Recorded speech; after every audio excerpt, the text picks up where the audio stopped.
Eccoci qua, torniamo in studio. Allora, del solido. Stelio Bianchin, Presidente provinciale, cosa ne dice al riguardo? La mia impressione è che ci sia la volontà, non dico politica, di fare in maniera che non vengano applicate le leggi sulla sicurezza, oppure che sono disattese più che altro. Si parlava di imprese, andiamo a guardare un attimino quelli che sono anche gli autotrasporti. Anche le imprese italiane di autotrasporti assumono dipendenti stranieri perché li pagano meno, li fanno fare più ore, li fanno correre, poi succedono quegli incidenti, come è successo ultimamente a Vicenza, che c'è scappato il morto con con 3 mezzi pesanti, l'ultimo ci ha lasciato le penne, ci ha lasciato. Allora, quello non viene annoverato fra infortunio sul lavoro, no, fra infortunio in itinere. In itinere, sì. Che bello, invece un infortunio sul lavoro anche quello è. Ce ne sono diversi. E ce ne sono diversi perché se andiamo a vedere, a parte che hanno una brutta abitudine, quella di correre 10 metri uno dall'altro, perché così risparmiano in gasolio, perché c'è anche questo da dire, però, ma chi è preposto per fare... Chi è preposto per fare i controlli effettivamente? A parte che non abbiamo, che lo Spisal sono pochi, gli ispettorati dell'INAI poi vanno, addirittura cozzano uno con l'altro perché aspetta a me, aspetta a te, aspetta all'altro e così sembra che ci sia un insieme di cose che mi dicono facciamo meno di fare i controlli.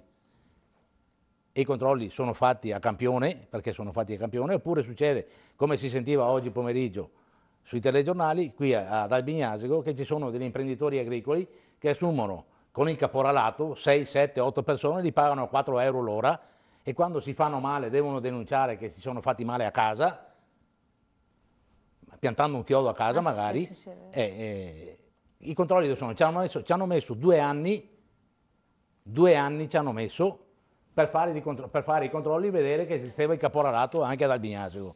Sì. Allora, ci sono dei tempi che sono lunghissimi, mi sembra che ci sia poca volontà, indubbiamente che manca la consapevolezza e manca quello che può essere la mentalità della sicurezza, di creare la mentalità della sicurezza nel mondo del lavoro, anche da parte del dipendente, non solo dei datori di lavoro, perché il dipendente dovrebbe essere il primo a pretendere la sicurezza all'interno dell'azienda.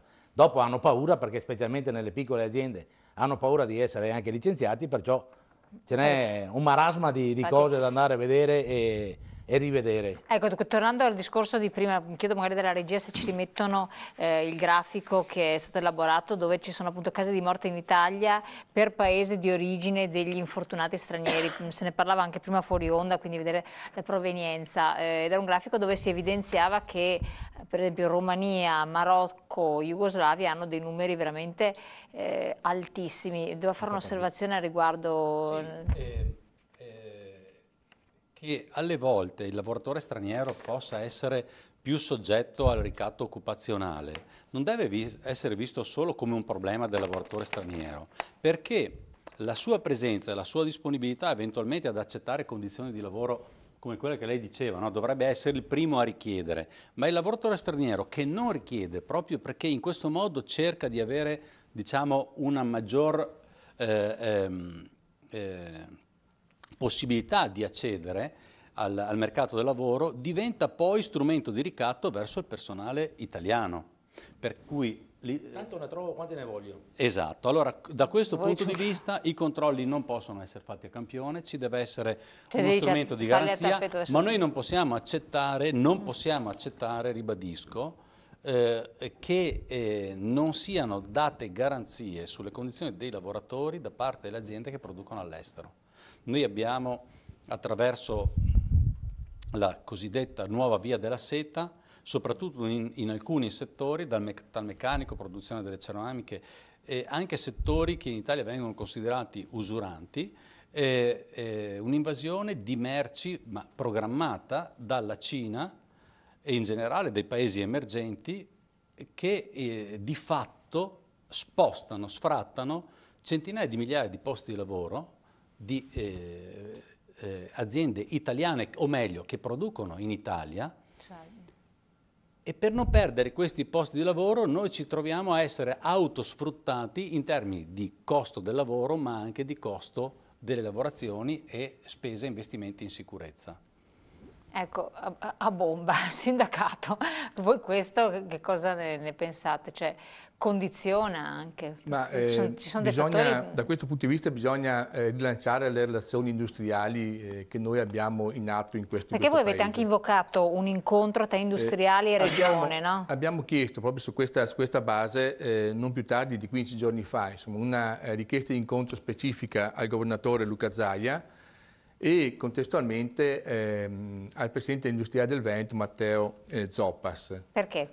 Ora, mentre il governatore ci incontrerà nei prossimi giorni, abbiamo già fissato la data con i segretari generali, aspettiamo ancora la risposta da parte di Confindustria Veneta su questa questione.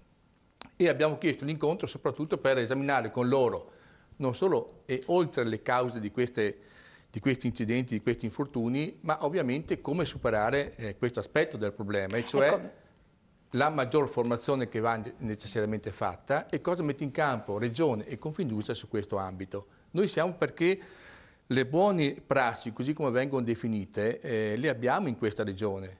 E le abbiamo perché non solo gli RLS, che sono i rappresentanti dei lavoratori della sicurezza, nelle aziende, ma abbiamo anche gli RLST in questa regione che funzionano, sono i rappresentanti della sicurezza, lavoratori che rappresentano la sicurezza in maniera territoriale, cioè nel territorio.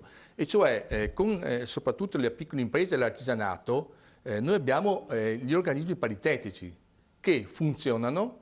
Abbiamo delle strutture in tutta la regione che operano su queste imprese, anche piccole, fanno costantemente formazione e i dati che emergevano negli ultimi 2-3 anni e che emergevano in un convegno fatto recentemente anche a Verona, che gli incidenti, anche quelli mortali sul lavoro, sono diminuiti. Paradossalmente nella piccola impresa, nell'artigianato, sono diminuiti.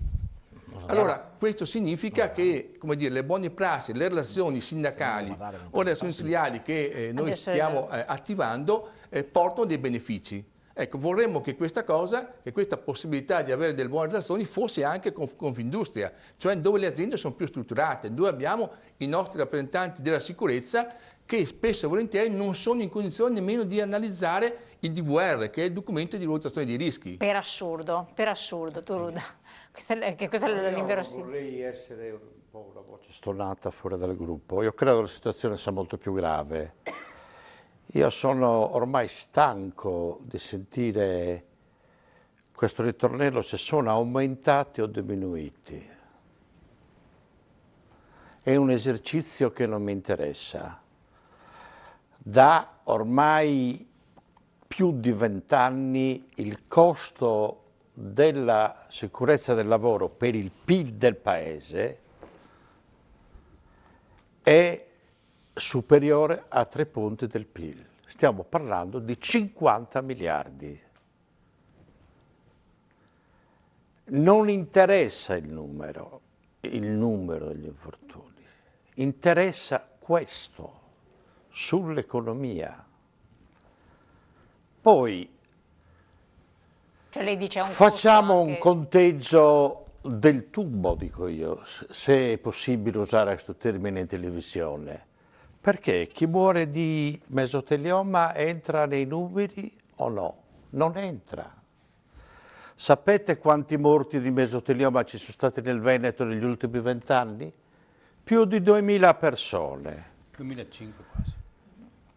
Allora, cioè, usciamo dalla logica dei numeri stretti, perché quando c'è stata l'uso forte della cassa integrazione abbiamo visto che sono un po' diminuiti, anche se la produzione di invalidi, l'attacco alla salute è rimasto. La salute vuol dire stato di benessere, cioè non so se mi spiego.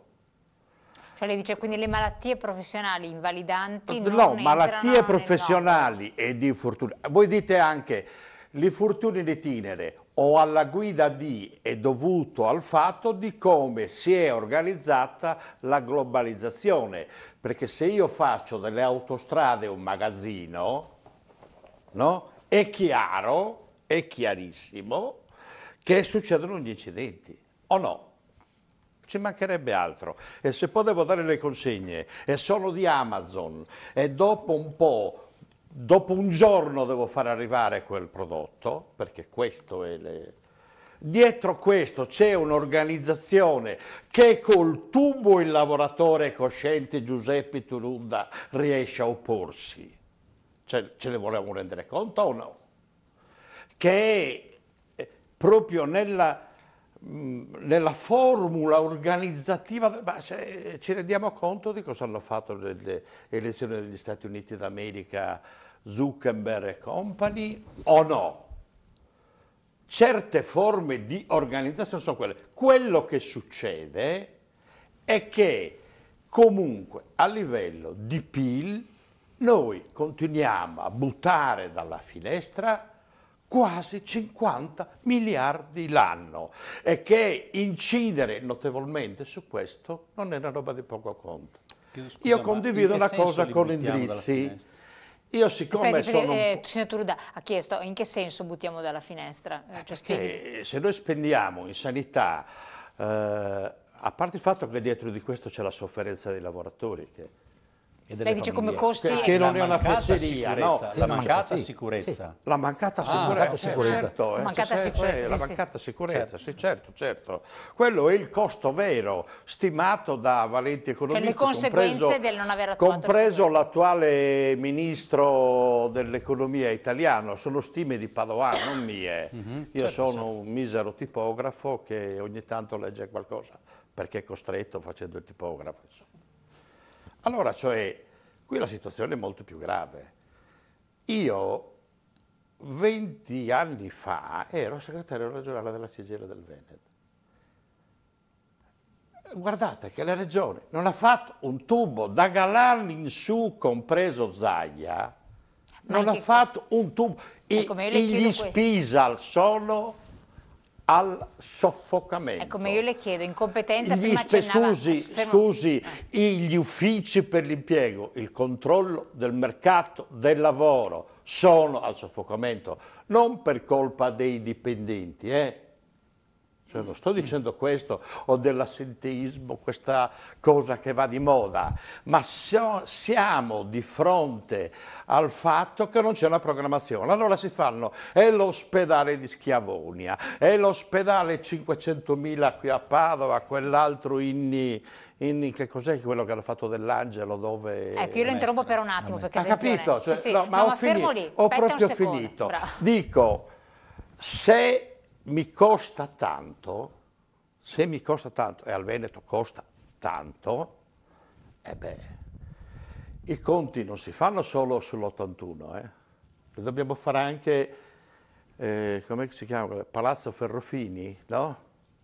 Palazzo Balbi, anche lì bisogna che andiamo a fare i conti, Ecco, io per spiegare meglio ai telespettatori chiedo a lei a questo punto che competenze avrebbe la Regione, perché a questo punto qui la gente non capisce più quanto è incompetenza del governo, gli Spisal fanno capo a chi? Voi siete dentro ai lavori. Gli Spisal fanno capo alla Regione, mi risponde... casa mia. No, spieghi un attimo le competenze, quanto potrebbe fare la Regione, quanto può fare invece il governo, cioè, di modo che dopo anche gli altri possano... Certo, ci sono diverse competenze che sono in mano alle istituzioni regionali.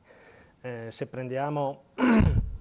in termini ampi il concetto di salute e sicurezza, quindi non solo la prevenzione degli infortuni ma anche la gestione delle malattie professionali come l'amianto, noi abbiamo l'assessorato al lavoro da una parte, abbiamo l'assessorato all'ambiente, abbiamo l'assessorato alla sanità. E quindi abbiamo la Regione. E quindi diciamo, la Regione ha una funzione anche di coordinamento delle proprie attività interne che è molto importante, può giocare in maniera molto positiva un ruolo per il miglioramento.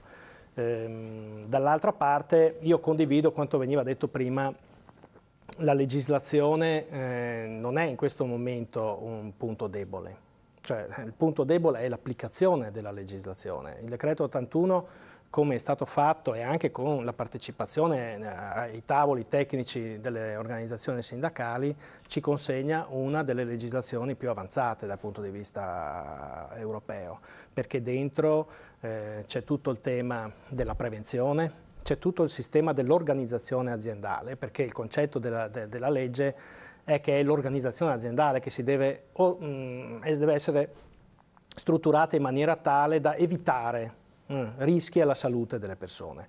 C'è tutto il tema della partecipazione anche dei rappresentanti dei lavoratori, c'è tutto il tema dell'inasprimento delle sanzioni. Quindi dal punto di vista complessivo quello che possiamo chiedere allo Stato in questo momento non è legislazione ma è applicazione della legislazione. Cioè il fatto di avere unificato gli ispettorati del lavoro di INPS, INAIL e di fatto depauperato. Avere costruito un ispettorato unico del lavoro che come idea poteva anche essere molto condivisibile, cioè il fatto che in un'azienda anziché andare l'ispettore dell'INAIL, poi quello dell'INPS e poi quello dell'ispettorato, ce ne fosse uno che avesse tutte le funzioni di controllo, sarebbe stato veramente un'innovazione importante. Come è stato fatto però non sta funzionando. Noi l'abbiamo contestato immediatamente dalla fase parlamentare, che sarebbe stato un carrozzone senza risorse e inefficace. Questo lo abbiamo detto nella fase di conversione. Quindi anche da un punto di vista legislativo le indicazioni dovevano essere diverse. A maggior ragione se poi lei mi dice che nell'applicare dei principi che già erano ambigui non si è presa una via, diremo, a coprire le mancanze, ma casomai... Ma perché c'è una questione molto semplice dietro, cioè bisogna decidere dal punto di vista nazionale e regionale se questo tema della vigilanza è oggetto di investimento oppure no. Perché il problema di integrare l'azione degli ispettori dell'INPS, dell'Ispettorato del Lavoro e dell'INAIL o ci si mette le risorse oppure se li si mette insieme e nel frattempo non si fa ricambio del turnover, noi abbiamo tantissimi ispettori, esperti, bravi, competenti, con un'esperienza multidecennale che quando vanno in pensione non trovano nessuno a sostituirli e quindi si impoverisce la capacità. Quindi risorse, cioè quello che diceva infatti. Ecco, no, questo è importantissimo questa questo lo consegniamo diciamo alla politica nazionale, infatti, alla politica regionale. Alla politica regionale io lo riprendo, quello che veniva detto prima, il governatore ci ha già convocato, quindi è importante anche questo messaggio. Noi chiediamo uno sforzo che vada ben oltre. Abbiamo anche consegnato nei mesi scorsi una piattaforma unitaria per costruire un piano per l'amianto, perché riteniamo che la nostra regione, che in passato pur è stata capofila su alcune questioni, debba tornare a guidare anche in maniera innovativa la lotta contro questo tipo di problema. Solo sull'amianto, solo la questione. Anche qui non giochiamo con le cose. Qui nel Veneto ci sono state, dove ho messo il foglio, accertate nel Veneto dall'INPS, dall'INAIL, Veneto, qui c'è anche c'ho lo spaccato per provincia,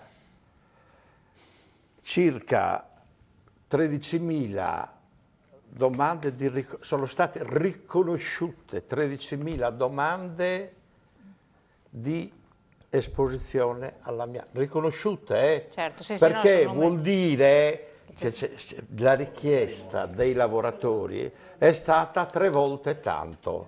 Chiaro, no, questo il che vuol dire che sull'amianto c'è tanto ancora da fare. Ecco, io vorrei passare ma la parola. Molto da fare. Avvocato, sono venute fuori diversi spunti nuovamente. Certo. Lei che ha in mano le leggi e che ha la casistica, perché ovviamente questa è un diciamo aspetto. che secondo me un'analisi che si dovrebbe fare con puntualità sarebbe verificare sentenza per sentenza che cosa sono accadute, cioè le cause degli infortuni, e facendo un'analisi grossolana ci dovrebbe essere qualcuno che dedicasse, perché parlare degli infortuni così sempre genericamente non ci consente di percepire davvero dove intervenire concretamente, non post factum attraverso le sentenze. Ma si finisce sempre in tribunale? Beh, spessissimo. Sì, spessissimo. A volte non si arriva in tribunale perché gli accertatori dello Spisa, gli organi di controllo identificano delle mancanze, delle omissioni. Talmente eclatanti che... No, che sono poco eclatanti e quindi si concludono in un ambito, diciamo, meta penale, non si arriva in procura della Repubblica perché c'è una sorta di irrogazione di una sanzione di tipo pecuniario che determina l'estinzione del reato. Sono le contravvenzioni, quelle diffuse, che in aziende con i controlli si verificano. Che bisognerebbe sapere se Se la Regione Veneto reinveste in sicurezza, tra l'altro... Ma quello che è importante secondo me è verificare le cause degli infortuni e guardando le sentenze, la stragrande maggioranza dei casi è per mancata formazione dei lavoratori che non conoscono l'effettiva organizzazione aziendale, cioè non conoscono quei protocolli, quelle procedure che con senso di responsabilità qualche azienda o moltissime aziende si sono date, ma poi se le danno ma non le diffondono sotto il profilo della conoscenza ai lavoratori. Quindi il lavoratore, soprattutto durante la fase della manutenzione, non tanto quando lavora, ma quando fanno quelle attività a conclusione del processo lavorativo, si inceppano con incidenti che a volte sono gravissimi, ma possono essere lesioni gravi, gravissime, non necessariamente mortali. Un'analisi su questo c'ha, secondo me, facendo, come dire, certo un'analisi grossolana, non sono un statista, sono un avvocato penalista che ne vede tantissime, studia le sentenze. Fra 3 giorni ci confrontiamo con la Procura della Repubblica l'11 maggio proprio per cercare di capire cosa possiamo fare anche noi come operatori del diritto e scopriamo che se ci fosse una diffusa formazione dei lavoratori sui rischi specifici dell'azienda, senza fare la solita formazione sull'articolo 18, 19, 20, questa formazione generalista non serve a niente, bisogna fare una formazione che sia adeguata sui processi produttivi. Quindi torniamo al discorso di quindi cultura. torniamo alla formazione interna, controlli interni che si fanno anche con gli organismi di vigilanza, quando la società decide di organizzarsi, e controlli esterni attraverso gli organismi di controllo deputati a fare la vigilanza. Rivedere la legislazione secondo lei potrebbe essere utile? Guardi, c'è un punto che secondo me dovrebbe essere rivisto. Sempre io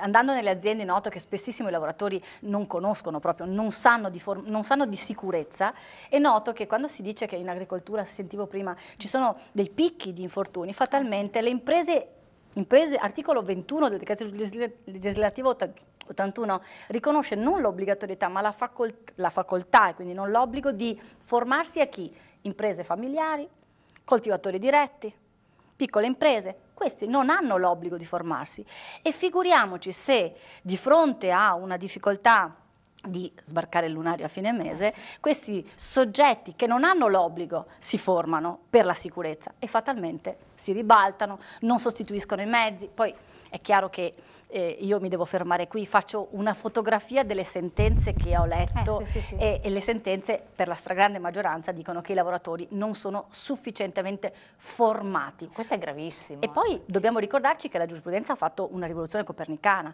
La Cassazione l'ha ribadito nel 2018, circa 5 giorni fa, la sezione quarta. Con cosa? Ci dica con cosa. Con una sentenza per omicidio da infortunio sul lavoro, un omicidio colposo, in cui dice non possiamo dare la colpa solo al datore di lavoro, cioè a questo uomo solo al comando.